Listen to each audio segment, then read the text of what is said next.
Years after a promise, he stands before the alien queen, her allure more dangerous than ever. Forgotten promises, the violet atmosphere of Nixia shimmered through the viewport as Ren Thalaris adjusted his diplomatic sash. After 3 months in hypersleep, arriving at the alien world felt surreal, especially given his unique history with its ruler.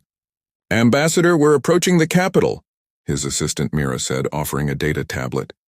"The Nixian delegation awaits." Ren nodded, studying the crystalline spires of the city below. 20 years had passed since he'd stood on this soil as a child, when his scientist parents had negotiated the first treaty with the Nixians.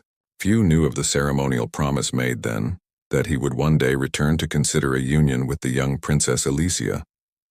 Just a political gesture, his mother had explained years later, though the Nixians take such promises seriously. The diplomatic shuttle descended through iridescent clouds, landing on a platform adorned with luminous flora.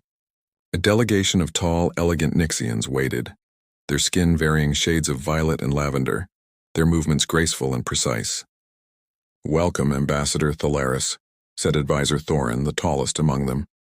Queen Elysia Vex extends her greetings and looks forward to renewing acquaintances.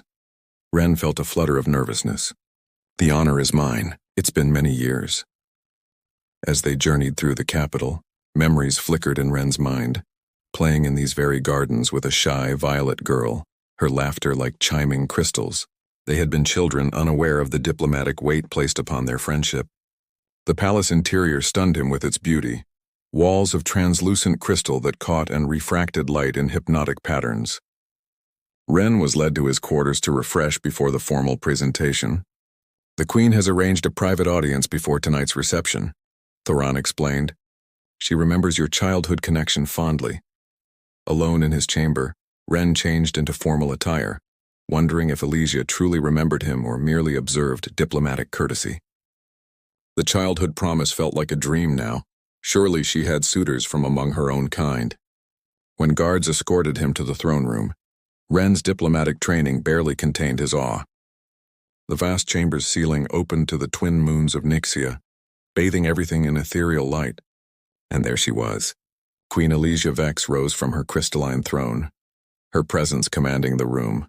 Her skin was the deepest violet, almost luminous with delicate patterns tracing her temples. Her eyes, startling in their intensity, fixed on Ren with an unreadable expression. "Ambassador Thalaris," she spoke, her voice musical yet authoritative. "You have returned to Nixia at last." Ren bowed deeply. "Your Majesty, it has been far too long." When he straightened, their eyes locked and something passed between them. Recognition, curiosity, and something more primal that Ren wasn't prepared for. The childhood promise might have been diplomatic pretense, but standing before Queen Elysia now, Ren felt an unexpected truth emerging. This was no mere diplomatic mission. As her lips curved into a slight smile, Ren realized that the journey ahead would test not just his diplomatic skills, but his heart as well. Violet shadows, the royal reception pulsed with energy as bioluminescent orbs floated overhead, casting shifting patterns across the gathered dignitaries. Ren moved through the crowd with practiced ease, engaging with Nixian nobles while feeling Queen Elysia's gaze following him from across the chamber. "She watches you," murmured Thoran, appearing at his side with a crystalline goblet filled with iridescent liquid. "Few receive such attention from our queen." Ren accepted the drink, taking a careful sip. Sweet and electric, it tingled down his throat. "We knew each other as children. Perhaps she's simply curious about how I've changed." "Perhaps," Thorin replied cryptically, "though I must warn you, the Court of Shadows has concerns about strengthening ties with Earth." "Court of Shadows?" "Traditionalists who prefer isolation. They remember when other species sought to exploit our world's resources." Thorin's expression darkened. "They were disappointed when you didn't return at 18 as the childhood promise suggested." Before Ren could respond, the music shifted and the crowd parted. Queen Elysia approached, her gown flowing like liquid starlight around her form. Up close, her beauty was even more striking, her features delicate yet strong, her movements graceful yet purposeful. "Ambassador," she said, her voice carrying despite its softness, "would you honor me with a dance?" The gathered nobles fell silent as Ren bowed and accepted her hand. Her touch sent an unexpected warmth up his arm. I wasn't certain you would remember me, Ren admitted as they began the traditional steps of a Nixian waltz, thankful for the cultural briefings he'd studied. How could I forget the boy who challenged me to climb the highest crystal tree in the royal garden? Amusement colored her voice. You fell and broke your arm. And you healed it with your touch, Ren recalled with surprise. The memory crystallized suddenly, her small violet hands glowing as they closed around his injured limb, the pain dissolving. You were fascinated by my abilities then, she said, her eyes searching his. And now? Now I'm fascinated by the queen you've become. Something vulnerable flashed across her features before the diplomatic mask returned. Much has changed since we were children. I rule alone in challenging times. No consort? The question escaped before Ren could apply diplomatic filters. Many have sought my hand, she replied, turning gracefully under his arm as the dance required. None have been worthy. The music faded, and with it their moment of privacy. As protocol demanded, Elysia moved to engage other guests, but not before leaning close to whisper, Meet me in the Eastern Garden at midnight. There are matters we should discuss away from listening ears. The night deepened as Ren made his way through the palace corridors, following the directions Elysia had whispered. The Eastern Garden revealed itself as a sanctuary of bioluminescent flora, plants that responded to proximity by glowing brighter as he passed. Elysia waited beside a pool where liquid silver seemed to flow upward into the air, defying gravity. She had changed from her formal attire into simpler robes, though no less regal. You came, she said, a hint of relief in her voice. Did you doubt I would? The boy I knew was adventurous. The man who stands before me now is a diplomat, cautious by training. Ren smiled. Perhaps I'm still both. Elysia gestured for him to sit beside her on a bench formed from living crystal. We must speak plainly, Renthalaris. The promise made between us as children. Do you know its true purpose? Moonlit whispers.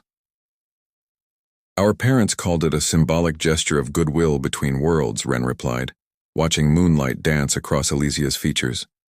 She laughed softly, the sound reminiscent of chimes and a gentle breeze. A convenient half-truth. The promise was indeed symbolic, but with deeper significance. She turned to face him fully. My kind forms bonds differently than humans. When I healed your broken arm as a child, a connection formed, a resonance between our energies. I don't understand, Ren admitted. Elysia extended her hand, palm up. After a moment's hesitation, Ren placed his hand in hers. Immediately, a warm violet glow emanated from where their skin touched, spreading up his arm in delicate, branching patterns. This is why the Court of Shadows fears our connection, she said quietly. This resonance is rare even between Nixians. Between species, it's unprecedented. Ren stared at the luminous patterns dancing across his skin. Is it dangerous? Not dangerous, but significant. My people believe such connections indicate compatible souls. Her eyes met his, vulnerability visible beneath her regal composure. Our parents recognized it and formalized what was already emerging naturally. The revelation settled between them as the garden seemed to pulse with life around them. Ren found himself drawn to her in ways that transcended physical attraction, as though something essential in him recognized something essential in her. The diplomatic mission, he began, piecing together the truth. It wasn't coincidence that I was selected. I requested you specifically, Elysia admitted. The relationship between our worlds has faltered. I believed your return might strengthen those bonds. Only the diplomatic bonds? Ren asked, finding courage in the privacy of the garden. Elysia's lips curved upward. I've thought of you over the years, wondering what kind of man you would become. Her finger traced the glowing pattern on his wrist. I'm pleased to discover that reality exceeds imagination. Their conversation flowed easier then, moving from politics to personal stories. Elysia described the challenges of ascending to the throne after her parents' unexpected passing, the isolation of leadership, and her vision for Nixia's future. Ren shared his journeys across Earth and neighboring colonies, his diplomatic training and his private doubts about fitting into either world completely.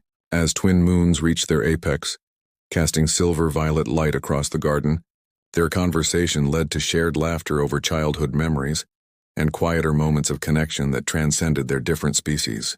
Dawn approaches, Elysia finally noted with reluctance. We must return before the palace awakens. As they rose to part, Ren caught her hand. "When can I see you again, away from the court?" "Tomorrow I must attend council meetings, but afterward." She stepped closer, her scent like exotic flowers and distant storms. "There is a concealed passage behind the mural in your chambers. It leads to my private library. Come when the smaller moon rises." Before Ren could respond, Elysia leaned forward, pressing her lips to his cheek. The contact sent a cascade of warmth through him, the violet glow briefly intensifying between them. "Until then, Ambassador," she whispered, her formal address belied by the intimate gesture. As Ren watched her disappear among the luminous foliage, he touched his cheek where her lips had been.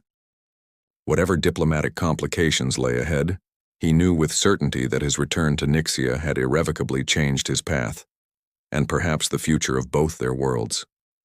Dangerous alliance. 3 weeks into his stay on Nixia, Ren found himself balancing a precarious double life. By day, he was Ambassador Thalaris, negotiating trade agreements and cultural exchanges with the Nixian Council. By night, he was simply Ren, discovering the woman behind the crown as he and Elysia shared secret hours in her library, the palace gardens, and once, daringly, beyond the city boundaries to a crystal forest where they watched meteor showers paint the sky with celestial fire. "The council approved your proposal for a scientific exchange," Elysia informed him as they sat in her private chambers, sharing a late meal after a particularly grueling day of negotiations. Though Councillor Merrick continues to oppose closer ties with Earth, Ren nodded, already familiar with the stern-faced leader of the traditionalist faction. "He barely conceals his disdain when I speak." Merrick lost family during the resource conflicts with the Terran Mining Consortium, Elysia explained, her fingers absently intertwining with Ren's across the table. "Before your parents helped establish the peace accords." The casual intimacy of her touch still sent currents of warmth through him. Their connection had deepened with each clandestine meeting, the resonance between them growing stronger until they could sense each other's emotions across crowded rooms, an ability that proved both exhilarating and challenging to conceal.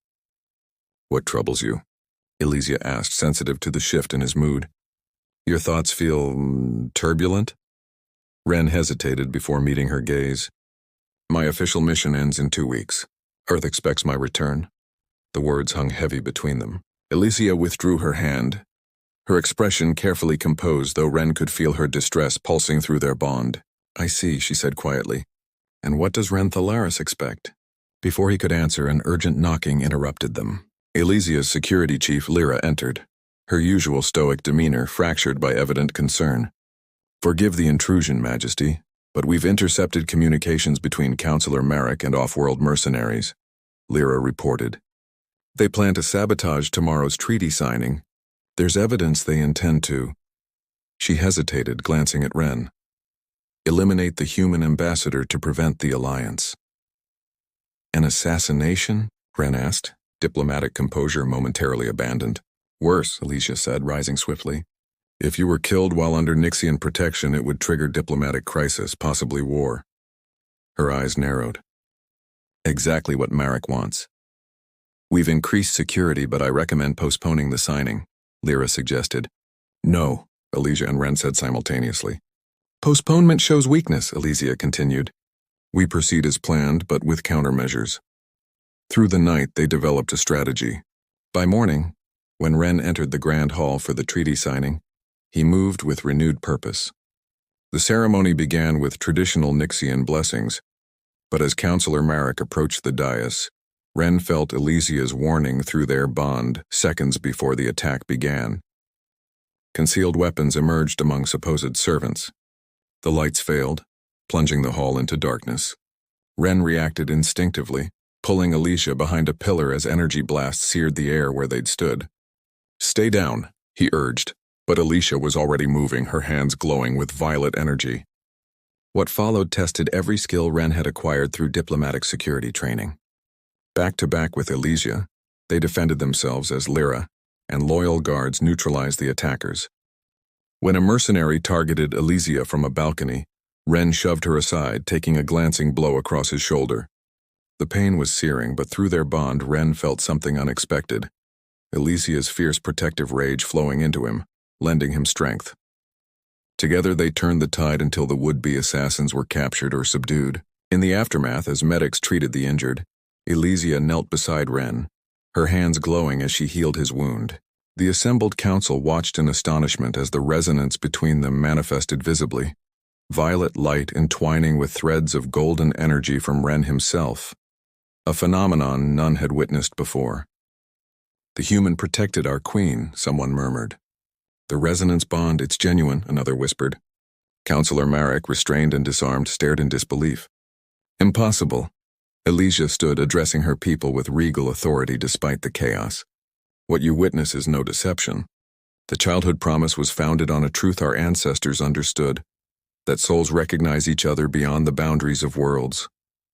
Her eyes met Ren's as she helped him to his feet. "Today's violence sought to divide us, but instead has proven what I have known since we were children, that our strength lies in unity, not isolation." As the council chamber erupted in discussion, Elysia squeezed Ren's hand. Through their bond, her message was clear. The path forward had changed for both of them. Bridging worlds. The signing ceremony, rescheduled after security measures were reinforced, proceeded without further incident. Marek and his conspirators awaited trial, while the attempted assassination had unexpectedly rallied support for strengthened Earth-Nixia relations. The public revelation of Elysia and Ren's resonance bond became a symbol of possibility between different worlds. Yet private challenges remained. In Elysia's royal gardens, beneath the light of twin moons, they faced the reality of their situation. "Earth's diplomatic corps expects my report, and my return," Ren said, pacing along a path of luminous stones. "They're not prepared for an ambassador who's formed an unprecedented alien bond with the queen he was sent to negotiate with." Elysia watched him, her composure intact despite the turmoil Ren could feel rippling through their connection. "And what will your report say, Ambassador Thalaris?" He stopped pacing, turning to face her fully. "That depends on what you want, Elysia." "What I want." A rare vulnerability crossed her features. "No one has asked me that since I took the throne. I'm asking now." Elysia stepped closer, the bioluminescent flora around them brightening in response to her emotions. "I want what seems impossible. I want to honor my duty to my world without sacrificing this connection we've found. I want." Ren finished for her, taking her hands in his. The resonance illuminated their joined fingers, casting violet gold light across their faces. "I want that too." "But how?" Elysia asked. "You belong to Earth, I to Nixia. Our duties lie in different worlds." Ren had spent sleepless nights contemplating this very question. Perhaps that's precisely why the resonance chose us. Not despite our different worlds, but because of them. An idea that had been forming since the attack finally crystallized. What if I proposed a permanent diplomatic exchange?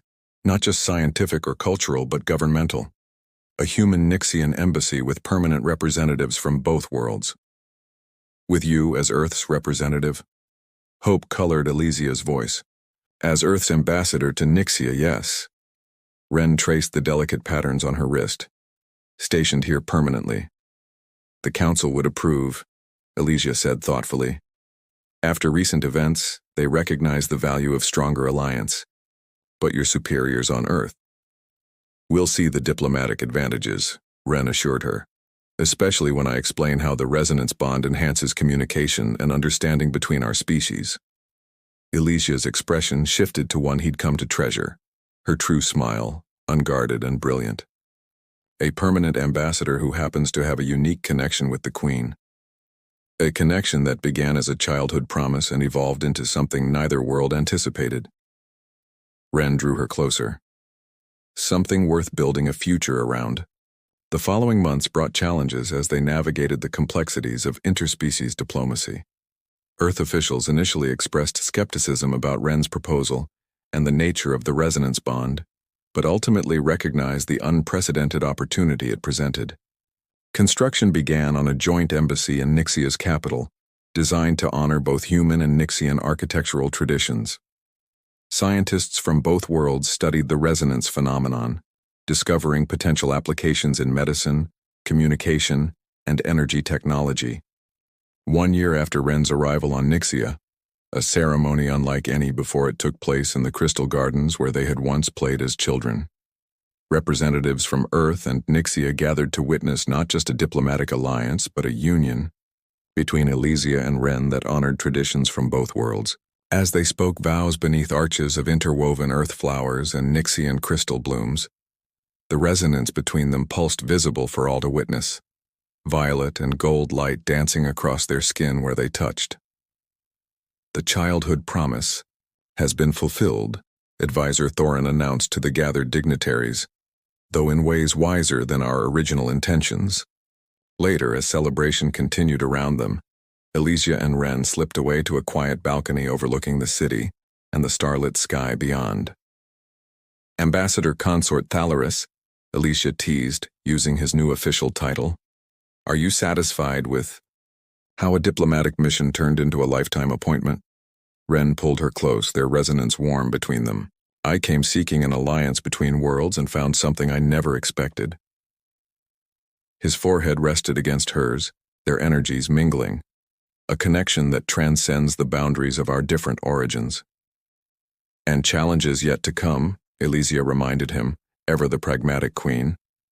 Challenges we'll face together, Ren affirmed, sealing the promise with a kiss that sent resonance light spiraling around them, bridging their worlds as they had bridged their hearts, with courage, trust, and the recognition of something rare and precious that defied the conventional wisdom of both their kinds. In the violet glow of Nixia's moons, they stood not as human and alien, but as two beings who had discovered that the universe's greatest mystery might be how love recognizes itself across the stars, against all odds and expectations, finding home in the most unexpected of places.